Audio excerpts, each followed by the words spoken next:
I'm Sean Magee. I'm founder and CEO of AnchorTrading. We're an independent corporate trade, veteran-owned media investment agency. Work with brands, everything from Unilever, General Mills, Dave & Buster's. First of all, I want to thank the McCormick team for having us. I actually have a long history with McCormick that dates back from 1996 to 2008, where I managed all the corporate trade business. I watched McCormick acquire Thai Kitchen, Lowry's, and it's just been amazing. You have put 2 kids through college. Thank you very much. Your stock is awesome. It's one of the best stocks out there. But it's just an awesome place to come back. And Ann and I had a brief conversation about culture and what drives it. And it's nice to see, after now in 2024, even as big as McCormick is, to still see this awesome culture of family and growing people. And there's so many people here that at McCormick that I've seen, they're retiring now, but I just aged myself. But it's really nice to see. So thank you, McCormick. And I'll just do a brief introduction. I'm Ann Williams. I'm the marketing director on Hot Sauce. So I'm going to talk about Cholula today, but my other child in my portfolio is Frank's Red Hot. I love them both equally. And then the other part of my portfolio that we don't ever really talk about, but I would be remiss if I didn't mention it today, is Jose Cuervo margarita mixers. Yeah, fun fact. And so just BYO tequila, and you can have yourself a great margarita. But I am going to talk about Cholula today. And we actually, this is just a really random fun fact, but when we were getting to know each other on the phone, we actually discovered that we might be like 4th cousins. It is true. Yeah, so we can take people through that later, but that was really interesting. So I feel like we're starting off with like pretty good rapport here. I actually was texting my mom today. I'm like, Ma, is there a Helen Kenny out in Long Island? She's like, I think there might be. Yeah. So anyway, fun fact. But I'll start off with kind of my journey here. I've been at McCormick 7 years, and I think as Sean said, we love having everyone here today. It is an amazing place. I think I've been working on hot sauces for almost 4 years, 3 years plus. And before that, I got to work on our herbs and spices on McCormick. I worked on Gourmet Garden. I started my brand management career up at Dannon in New York. I was the brand manager on Oikos and got to do a lot of fun work there. I launched 000. Hopefully some of you have tried that in the grocery store. It's the yogurt with the black packaging. And the number one barrier to increased yogurt consumption was always sugar, right? Like when you pick up a blueberry yogurt, it has like 18 grams of sugar. So it was just like a very glaring consumer insight that we actioned. And it's a huge business. Just in 2 years, it became like a $250 million business. So that was really fun, great learning. And then have been at McCormick since. I started my career more on I started in book publishing and then went to New York Magazine. And I was an English major. So I think, we are all marketers in some capacity and different facets in this room, but I think we all share probably a love and interest in storytelling. And so I think the theme of my career has really been words and language and stories and characters and how you build kind of stories over time and think about them and thread the needle. So I'm really happy to be here to talk about Cholula. Awesome. So I guess I can't remember exactly when it was, but it was definitely before 2020 when you acquired Cholula. Because when you acquired French's and Red Hot, I was like, wow, McCormick has that, now you have it. And then here in the middle of COVID, you hit Cholula. So tell us how you ended up on the hot sauce in Cholula and running that. Yeah. So, McCormick, as you guys have heard today, stands for flavor, right? Like that is our core competency, our wheelhouse. So back in 2017, we acquired French's Mustard and Frank's Red Hot. And that was really kind of beginning to build out our branded condiments portfolio. And we saw so much just momentum and excitement specifically behind Frank's, right? We have some macro tailwinds that are just really exciting in the category. One, like more and more people are eating spicy food. So we see it across generations. So, Yasmin, when you were talking about Gen Z and when Barbara was talking about, life stage 4-5 and folks over 50, like hot sauce, all food, is shared among generations. And so we see that, but with hot sauce in particular, younger folks are really crazy about it. Like they're driving so much enthusiasm. You see it in all the snacking foods they're eating. So we have this kind of macro trend of younger consumers coming in and driving a ton of growth. And then you also see I just lost my train of thought. So we've had Frank's now since 2017, and we've just seen a ton of growth there. And Frank's, if you all know it and love it, it is the number one in the market. It really stands for awesome flavor, and it plays in that American bar food space, right? Like you can't eat wings or chicken nuggets or French fries or pizza or noodles or whatever without your Frank's.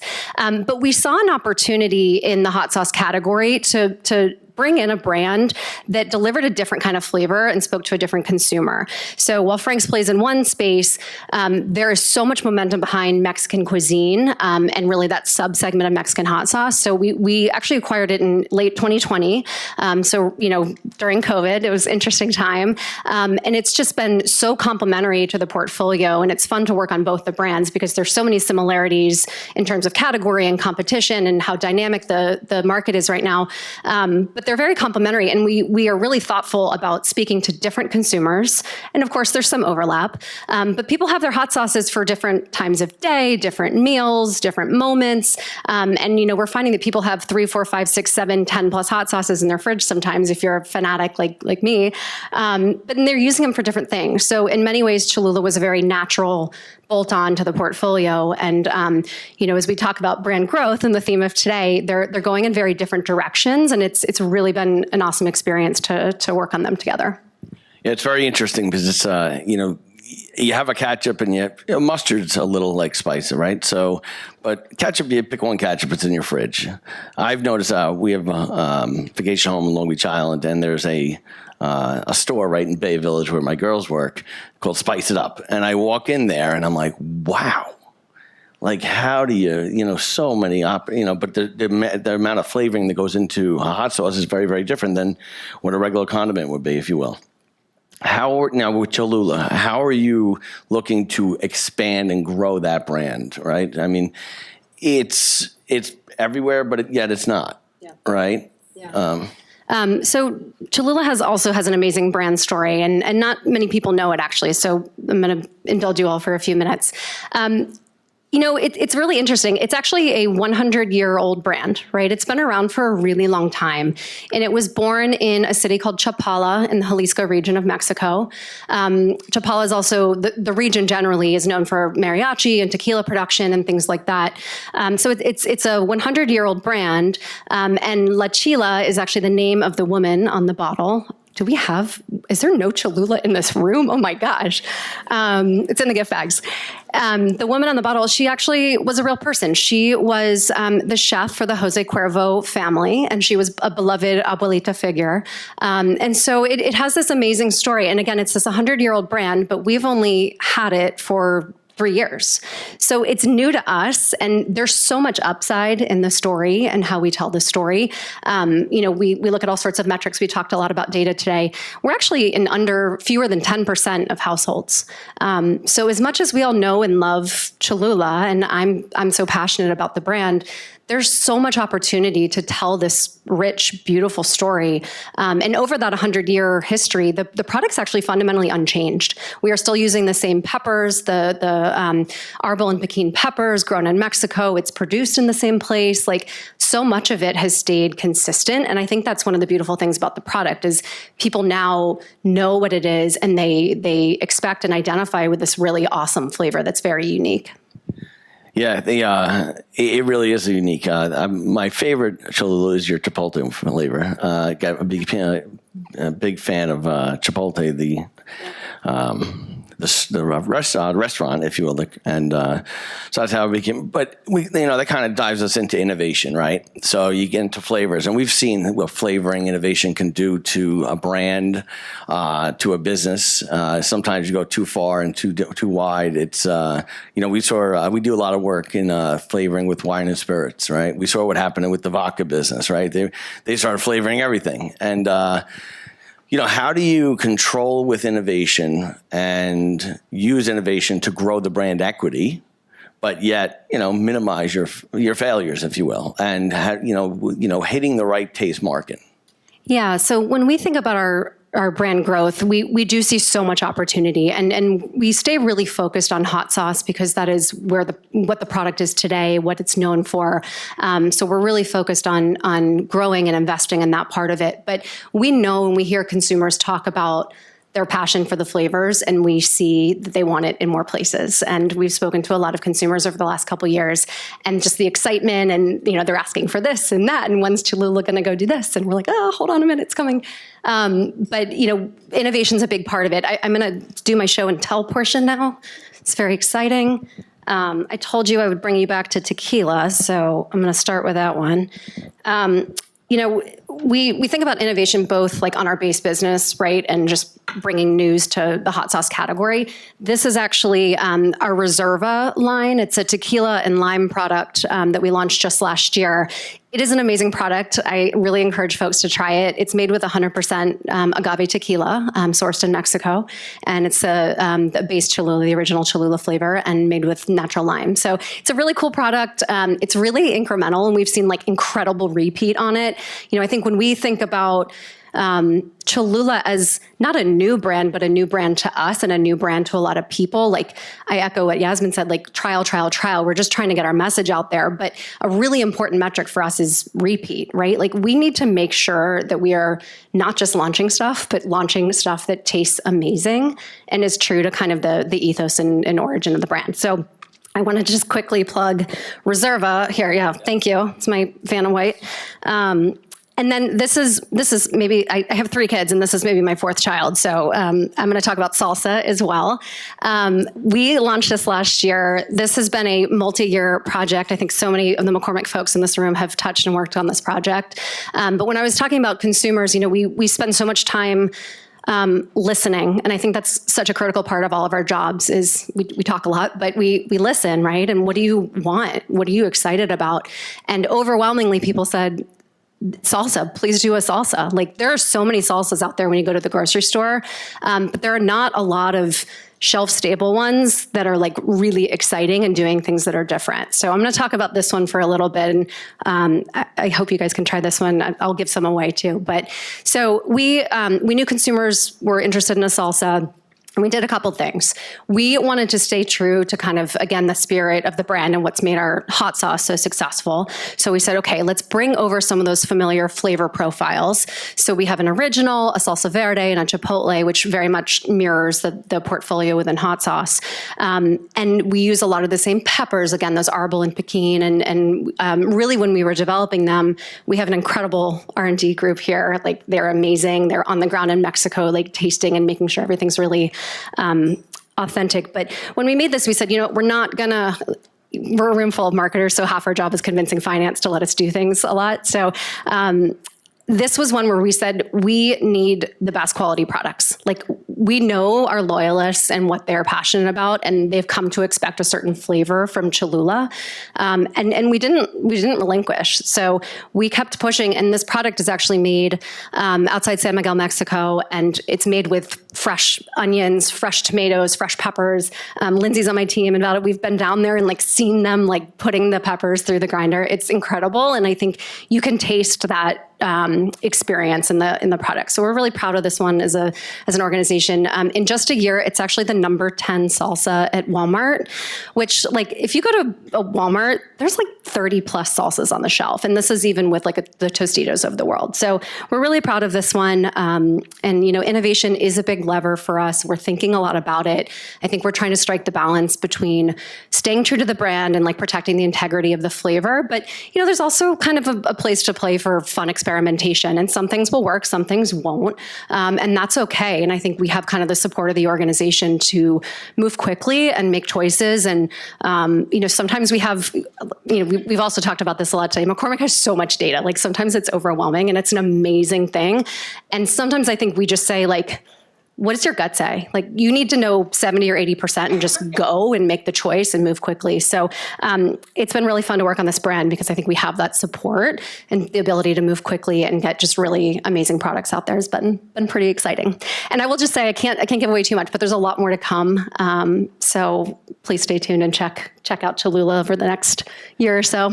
Well, it's interesting as you touch on that, because that's where I was going next about authenticity. And Cholula, it has its original label, if you will, and it has that authenticity feel of Mexican food. Like you expect to see Cholula when you go to a restaurant. So as you do brand extensions or product line extensions. How do you keep that into your marketing strategy with that and keep that authenticity, if you will? Yeah, we've had a lot of conversations about this because, interestingly, Cholula is a much bigger brand in the U.S. than it is in Mexico, and so we also have a job to do where we need to make products that bring authenticity, but in an accessible way, right, to the U.S. market. Like, we're still selling at Walmart's, right? So we have to bring flavor profiles that elevate your Taco Tuesday, and do it in a way that feels Cholula, but doesn't feel inaccessible or like we're just missing the note, right? Like, we know a lot about our consumers, and they are sophisticated, and they love to cook, and they're knowledgeable about Mexican cuisine, and they cook it at home, but they also, like, not everyone's going to make a birria every night, right? Like, there's a balance. And so we have had a lot of conversations about how to preserve and maintain and kind of cultivate that authenticity, but in a way that's still accessible and resonates with people. Yeah. We watching the proliferation of Mexican food throughout the U.S. has been amazing. We have at our home Taco Tuesday, Wednesday, Thursday, Friday, Saturday, Sunday, Monday. I eat it all. It's unbelievable. That's I was exposed to it many, many, many years ago. But as far as telling the story, how do you tell the Cholula story? Since you make a very good point. It's not really known in Mexico, but it's known here in the U.S.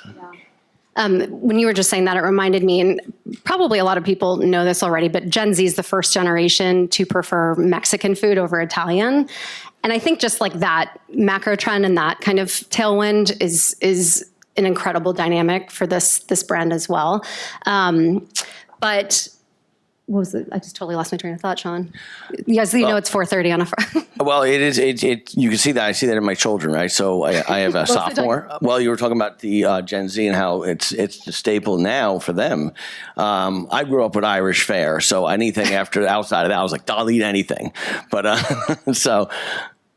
that's where I was going with the younger generation knows Cholula. My daughter how are we in getting the college word out is there? like, where's Cholula? Yeah, so that was a tangent on the Gen Z, but I think that leads into how we're getting the word out there. And I said this earlier, we have so much opportunity to tell the story, and that really is our focus of just how do we spread the word and how amazing this brand is. So we're doing a lot, and the last panel made me think, this is a brand because of the consumption moments that it plays in. It lends itself really well to partnerships. And there are a lot of different kinds of partnerships. I'll mention a few that we've done over the past year. We've partnered with Eggland's Best, which is the #1 branded egg company. We just partnered with Avocados from Mexico, which hopefully needs no introduction. But those are just really, those are actually, to use your word, more endemic moments and kind of, that makes sense partnerships. But they worked really hard for us. And our job, again, as we're trying to drive trial, is be in those moments when consumers are building their baskets with host foods that make sense with Cholula. So they're kind of no-brainer things. And, we've learned a lot along the way. Some things have worked, some have not. Looking at my team. But, we're going to keep trying and keep building, because I think to see Cholula pop up on a display in produce the week before Cinco de Mayo, like the lifts we see from that and the engagement is just incredible. So we're trying to figure out the web and like kind of the right ecosystem to make these things work as hard as possible for us. But those are two examples of partnerships that we recently did and that we're really excited about. I will also say, Melanie and Lizzie spoke a lot about media and A&P, and we're constantly measuring and learning and optimizing. We had our first campaign for Cholula last year in a very long time. We're the first for McCormick. And, it was Mother of Sauce, and it was all about Welcome to La Familia. And it's great, like just based on what we know from the marketing mix, it's working really hard and the message is really resonating. But I think, again, we're always trying to listen and learn and optimize kind of how we're coming to market and how we're speaking to our consumers. And so a lot more to come. We're continually trying to figure out that right balance of how do you preserve the elements that make this 100-year-old brand so special, but bring it forward and really drive the growth that we think it can deliver. That's awesome. Yeah, I was just thinking as you're talking about the Cholula and then the spice and the heat and what goes into it, because of course there's all different levels, and how you partner. Do you do anything like with like major brand chains to come out with like the Cholula burrito or something like that? Thanks, Sean, for that tee up. Yes, we also just did a Wendy's partnership. So if anyone's ever had the Wendy's breakfast burrito, it's really good. And we were handing out the Cholula. We do little like hot sauce sachets. And that was a really cool example. I haven't mentioned this yet, but I should have from out of the gate. One of the primary ways that people discover Cholula and learn about it and try it is on tabletop, right? If any of you have been to a Mexican restaurant, it is almost always sitting on your table and it's catty and it's just become so, embedded in kind of our culture and synonymous with Mexican cuisine. So anytime we can show up in more tabletops, we work really closely with our partners on the flavor side and the food away from home side, because there is so much opportunity there. So the Wendy's partnership was a really fun example. And, we measure that both by like engagement, and we're trying to figure out how to better measure it on the retail side. It's an interesting relationship and how to leverage both arms. But that was a really good one. We partnered with a Mexican restaurant in the UK called Bujum, if anyone's familiar with that one. So there's a couple examples where we're actually activating in that LTO space on the restaurant side that have been pretty successful for us. Cool. That's awesome. So, we talked about it earlier. You were saying how McCormick does house first-party data like no other, right? You've acquired brand over the years. Your base business keeps growing. But how do you use that to the right methods? I mean, not to get into exactly how you're using it, but, from a media strategy, if you will, taking that first part, are you hitting the OTT markets and the CTVs of the world? How are you getting to those audiences, if you will? Yeah, we do a lot of work just to make sure that we're speaking to the right people and then we're understanding who the right people can be. Like, hey, we know this group of people would love the product and maybe they just haven't had a chance to try it yet. So there's a lot of consumer research we do just on top of, we have scores and scores of, scanner data and POS and panel data. But we do a lot of consumer research and just go talk to people. We get in their houses, we go to the grocery store with them, right? We just listen and kind of see how they're living their day-to-day lives. So when we were launching this product, there was a lot of different consumer research we did, and we really tried to listen and follow the data and what were the elements that were sparking and things that weren't. So that's one way, that's more of a brand positioning and strategy and innovation lens. From the media side, I mean, there's things we get daily that Lizzie's kicking over to me. We have marketing mix and attributed data from retailer search and end of campaign.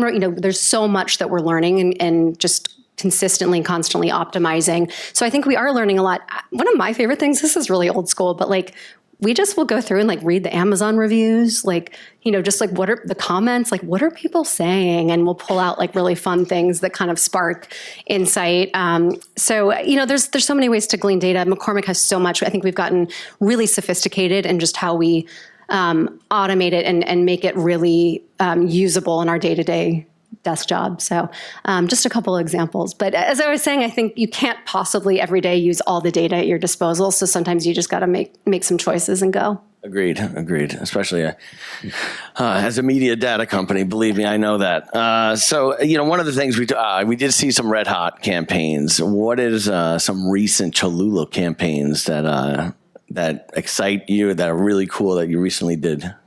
Yeah, I mean, I think I spoke to a few of them. Like we're still learning and growing, and we are starting to invest more and more. So I think more to come that we're really excited about.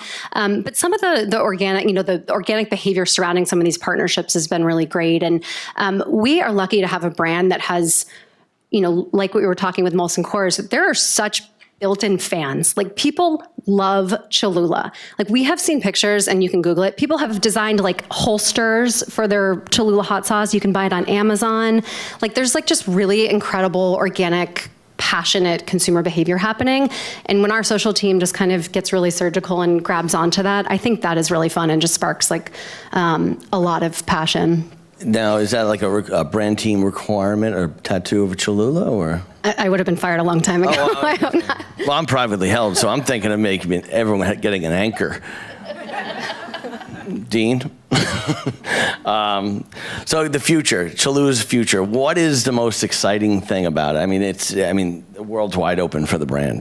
But what is like something that's really, really exciting you that you see right out in the horizon? Yeah, there's a lot. I think one of the main things is just these younger consumers, Gen Z, Gen Alpha, their passion for and excitement and usage of spicy flavors at such a young age. Like I have a 5-year-old in Cholula, which I think is kind of amazing. Just the wave of innovation and flavor exploration and willingness to try and their willingness to explore and mash up, that is just going to create so much interesting innovation. My category, I'm on like the business side of things, so I'm answering to like the day-to-day number, and it's stressful because it's a really competitive segment, but I think that competition's amazing, and it speaks to the consumer passion and demand for the hot sauce category. And I think it's great. They come in and brands are doing cool stuff, and we're like, what can we do that's cool? Or like, how do we step change this? So I think competition makes all of us better. I'm so excited to see kind of where this category goes. There's so much fluidity with how, all generations, but younger generations in particular, are using condiments and sauces. We talk a lot about this too. It's like, a wing sauce is not just a wing sauce, and a dip's not just a dip, and a hot sauce is being used in all these applications. So there's so much, we say this promiscuity in the category. Like there's so much going on that the dynamics are challenging, but I'm very excited about it because I think out of that comes a really cool innovation, really interesting consumer behavior. And I know as an organization, we are all just really excited about what Cholula will be. And so I will say, we acquired it as a hot sauce brand, but I think we really see it as something far, far beyond that in the years ahead. Yeah, so it's been, 3-4 years now? Yep. Wow. So this is one closing. It's all a little off script. But Jerry Seinfeld said that salsa, it was the #1 condiment. Not seltzer, salsa. Salsa. Do you guys remember that? Yep. Everyone remembers that. Well, is there any way you could incorporate that into a creative for Cholula? And did I share too much? You're already working on that? Yeah. That's like our budgets are so amazing, we can afford Jerry Seinfeld. All right, then I'll do it. No, I love that. And again, I think we are constantly, right now actually we're working through just different creative and planning for next year and the years beyond. And so there's a lot of just fun ideas and directions we can take. Cholula, Frank's as well. So we'll keep that one on the cutting room floor. Awesome. I like it though. But yeah, we're super excited. So a lot more to come from an advertising perspective and just how we go to market. Awesome. Well, thank you, Ann. This was really, really exciting. I think we covered a great deal on the brand for sure. Love all your hot sauces. I will say, Cholula has been my favorite for the longest of time. However, you might see me traveling with this little bottle of Red Hot Squeeze. I mean, if that's too weird, they're pretty great too. It is. That's unbelievable. But thank you. I guess we'll open up for some questions. Yes. Just a quick question on, you were talking about competition. I feel like whenever I think of hot sauce, I think of people saying like Cholula or Frank's and having this competition.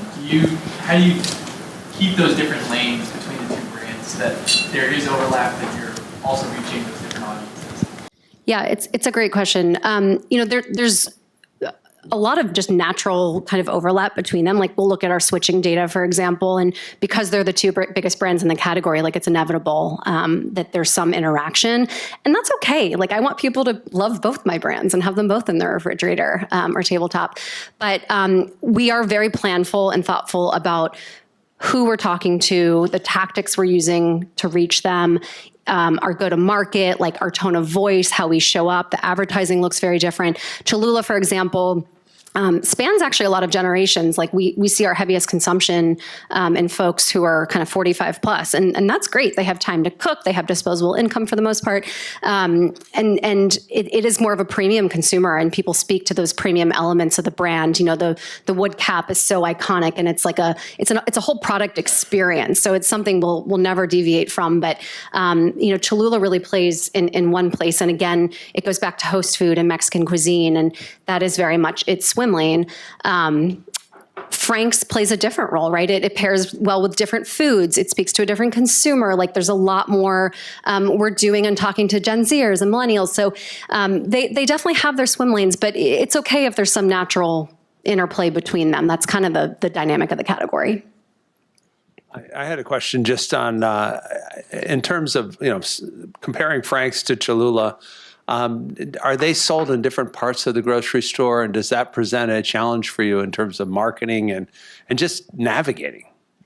They're for the most part, the same part of the grocery store. So if you go to like your condiments and sauces aisle, you'll see your big mayo, block with Hellmann's. You'll see your ketchup block. So they're both in the hot sauce section for the most part. In some accounts, Cholula will be in like the ethnic or Hispanic and have That's what I meant, placement like that. But for the most part, Cholula is actually in the same set.